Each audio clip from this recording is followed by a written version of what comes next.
მინდა კიდევ ერთხელ შევეხო ამ თემას და ვთვლი რომ ყოველი დღე და დღევანდელი დღეც ამას ადასტურებს, როდესაც რამდენიმე ათეულობით ადამიანი 8 ადამიანი დააკავენ აქციის მონაწილეობისთვის 4 ოქტომბერში მონაწილეობისთვის ახალი ღარიბაშვილებზე და იმგეზე აღარ ვსაუბრობ რომ რეპრესია გრძელდება და ის მიღებული კანონებიც და ყველაფერი გვეუბნება ერთ რამეს რომ საქართველოში რამე აქციის ჩატარება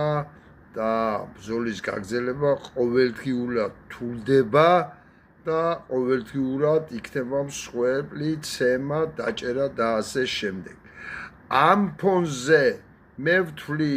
რომ ემიგრაცია აუცილებლად უნდა გავაქტიურდეთ და ვგთხოვთ ქარებში გაერთიანებულო ორგანიზაციებო ადამიანებო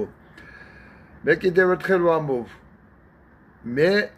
არ შემიძლია ვერ გავაკეთებ ვერ იმასთი ავიგებ ნებართვას უფლებაც არა მაქვს ბელგიაში რამე თუ სტატუსი არა მაქვს აი გთხოვთ რომ აუცილებლად გაითვალისწინოთ დავждეთ ვიმსჯელოთ ვისაუბროთ და დავადგათ ჩემი აზრით საშუს საქმეს თავი ყოველ კვირა დღეს როგორც ატვეპეში აკეთებენ უკრაინელები ყველა კვირა დღეს დედაქალაქებში ევროპის დედაქალაქებში ადმინისტრაციულ შენობებთან რა თქმა უნდა უკეთესი იქნება მაგრამ თუ არ მოხერხდება სხვა ადგილას გავმართოთ აქციები მოთხოვნა ბოლო ის დავაყენოთ რომ თქვენგან როგორაც ვიცი და თქვენ როგორაც ამბობდით 158 თუ 153 პოლიციელზე მოსამართლეზე პროკურორზე და ასე შემდეგ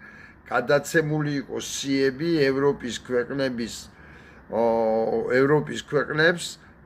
დასანქცირების შესახებ. მოდი იქნებ ეს მაინც გავაკეთოთ, რომ დავაჩქარებიოთ ეს სანქციები რა. დავაჩქარებიოთ ეს სანქციები და კიდევ ერთხელ ვამბობ. ბიძინა ივანიშვილის ხელისუფლების ჩამონგრევა მოხდება იმ შემთხვევაში თუ ჩამოვანგრებთ და გავანეიტრალეთ იმ ადამიანებს